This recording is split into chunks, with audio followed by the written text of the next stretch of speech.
Good morning, class. I'm Shiva Pandey. I'm here for a topic which is 5 variable K-map. Let's start with K-map. K-map is an alternative way to write a truth table and is used for simplification of Boolean expression. Means अगर हमारे पास कोई Boolean expression है तो उसके simplification के लिए हम के मैप यूज करते हैं। अगर हमारे पास कोई भी एक इक्वेशन लिखा है और इक्वेशन का यूज करके हमें कोई एक्सप्रेशन बनाना है या फिर किसी एक्सप्रेशन को हमें सिंप्लीफाई करना है, इसका ट्रुथ टेबल के साथ हम उसका सिंप्लीफिकेशन कर सकते हैं। वो सारी चीज़ें हम लोगों ने प्रीवियस लेक्चर्स में ऑलरेडी पढ़ी होंगी। यहाँ पर हम 5 वेरिएबल के मैप के लिए हम आए हुए हैं। तो 5 वेरिएबल के मैप दैट्स मीन कि हमारे पास 5 वेरिएबल होंगे which is A, B, C, D and E। हमारे पास यहाँ पे 5 वेरिएबल्स हैं और ये हमें 5 वेरिएबल के साथ में हमें एक्सप्रेशन को क्या करना है, सिंप्लीफाई करना है। ठीक है, तो अब ये 5 वेरिएबल कैसे होंगे, तो हमें पता कैसे चले कितने सेल्स होंगे हमारे पास में। तो 5 वेरिएबल के मैप के लिए 2 द पावर 5 सेल्स होंगे, like 2 the power equal to 32 cells होंगे। हम जानते हैं कि 4 वेरिएबल के मैप में हमें केवल और केवल 16 सेल्स की ज़रूरत पड़ती है। 16 सेल्स हमें यहाँ पे बन चुके हैं। 32 बनाने के लिए हम क्या करेंगे कि 16 और 16 के 2 सेल्स बनाएंगे, 16 प्लस 16 के 2 सेल्स बनाएंगे। अब ये हमारे पास 2 के मैप क्यों हैं, हमको मालूम है कि हमारे पास 5 वेरिएबल हैं, हम 4 वेरिएबल के 16 एक के मैप बना रहे हैं, देन 4 वेरिएबल के अगेन एक 16 सेल्स का एक के मैप बना रहे हैं। तो हमारे पास एक ए जो है इसके भी 2 पार्ट्स होंगे, एक होंगे A=0 के लिए, दूसरा होगा A=1 के लिए।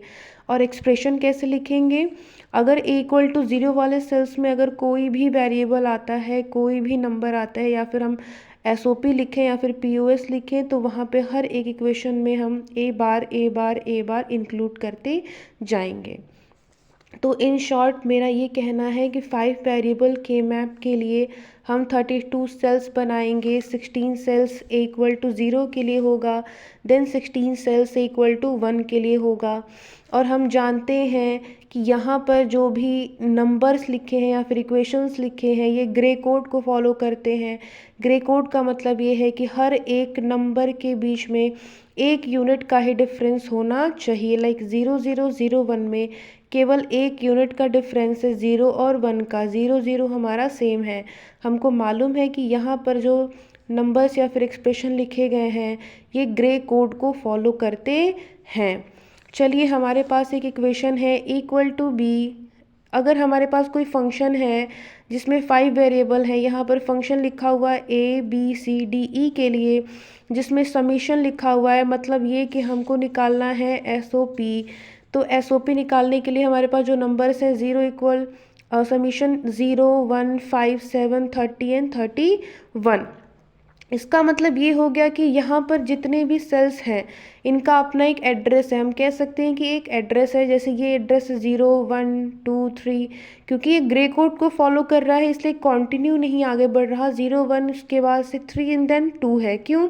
क्योंकि अगर ये ग्रे कोड को नहीं फॉलो करेगा तो ये पूरा का पूरा के मैप गलत हो जाएगा। तो अब ये 0 एड्रेस पर हमको क्या फिल करना है, 1 फिल करना है। देन 1 एड्रेस पे क्या फिल करना है, हमको 1 फिल करना है। क्यों हम 1 फिल कर रहे हैं, क्योंकि समीशन है। समीशन का मतलब हमें SOP सम ऑफ प्रोडक्ट निकालना है। अब ये सम ऑफ प्रोडक्ट क्या है ये हम ऑलरेडी जानते हैं।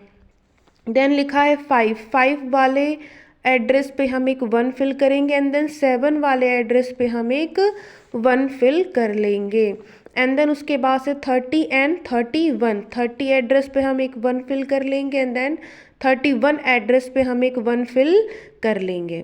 अब ये 1 फिल तो हो गया। अब हमारे पास जो भी एड्रेस थे वहाँ पे हमने 1 फिल कर लिया, क्योंकि हमें SOP निकालना है, दैट्स वाई हम यहाँ पे 1 फिल करेंगे। अब हमारा अगला जो नेक्स्ट स्टेप होगा वो क्या होगा, चूँकि हमें किसी भी एक्सप्रेशन को क्या करना है, सिंप्लीफाई करना है। यहाँ पे एक्सप्रेशन ऑलरेडी लिखा हुआ है, इसको सिंप्लीफाई करना है और एक एक्सप्रेशन भी निकालना है। तो अब हमारा जो नेक्स्ट स्टेप क्या होगा, फर्स्ट स्टेप में हमने सारे एड्रेस पे 1 लिख लिया। नेक्स्ट स्टेप क्या होगा कि ये जितने भी 1 है इनको हमें पेयरिंग करनी है। पेयरिंग कैसे होगा, तो टू द पावर n पे हम एड्रेस पे हमको क्या करना है, पेयर करना है। टू द पावर n का ही क्या होगा, पेयर होगा।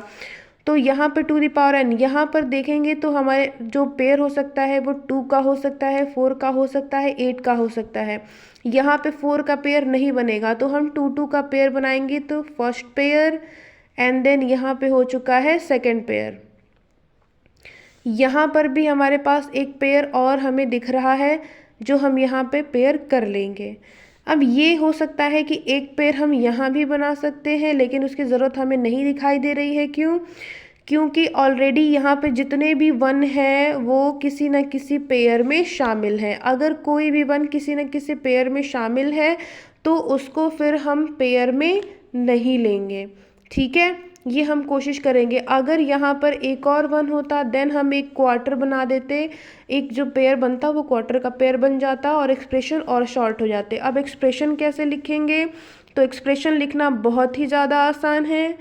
एक्सप्रेशन लिखना बहुत ज़्यादा आसान है। यहाँ पर हम देखेंगे b, यहाँ पे दोनों 0 हैं। SOP में b बार और c बार होगा, ये होगा d बार एंड e बार। तो अब ये है b बार c बार, हम ये किनारे लिख लेते हैं, ये हो जाएगा b bar c bar, then b bar c, bc and bc bar, d bar e bar, d bar e, de and de bar. Then ये चीज़ यहाँ भी फॉलो होगी, लेकिन हम एक से काम चला लेंगे। एक्सप्रेशन क्या हो जाएगा, यहाँ पर हम देख रहे हैं कि यहाँ पर d बार 2 बार आ चुका है और e बार यहाँ पे हम देख पा रहे हैं। ये है क्या, d बार e, ये है d बार e बार। अब ये e बार और e आपस में कैंसिल हो जाएंगे, बचेगा d बार। यहाँ से b बार c बार में से कुछ भी कैंसिल नहीं होगा, तो यहाँ पे हो जाएंगे b बार c बार और बचेगा d बार। लेकिन हमको मालूम है कि ये एक्सप्रेशन हम a = 0 के लिए लिख रहे हैं, तो यहाँ पर a बार भी शामिल होगा। देन प्लस एक होगा फिर से a बार। क्यों? क्योंकि ये एक्सप्रेशन हम a बार = 0 के लिए लिख रहे हैं, के मैप के लिए। तो यहाँ पर हो जाएगा अगेन b बार c और देन कैंसिल क्या होगा, यहाँ पे d बार से d कैंसिल होगा और बचेगा e। फिर प्लस, क्योंकि हमारे पास एक दूसरा भी के मैप है जो कि a = 1 के लिए है यहाँ पर, तो हमारे पास इक्वेशन क्या होगा, चूँकि = 1 है तो a एंड देन क्या ही होगा हमारे पास, bc यहाँ पे है, bc लाइक ये जो 1 1 है इसका मतलब हो जाएगा b एंड c। यहाँ पर क्या हो जाएगा, de and de bar cancel क्या होगा, e बार कैंसिल होगा, बचेगा क्या, b c एंड d। तो ये एक्सप्रेशन हो जाएंगे हमारे a bar b bar c bar d bar, a bar b bar c e plus a b c d। ये एक्सप्रेशन हो जाएगा SOP के लिए। Thank you.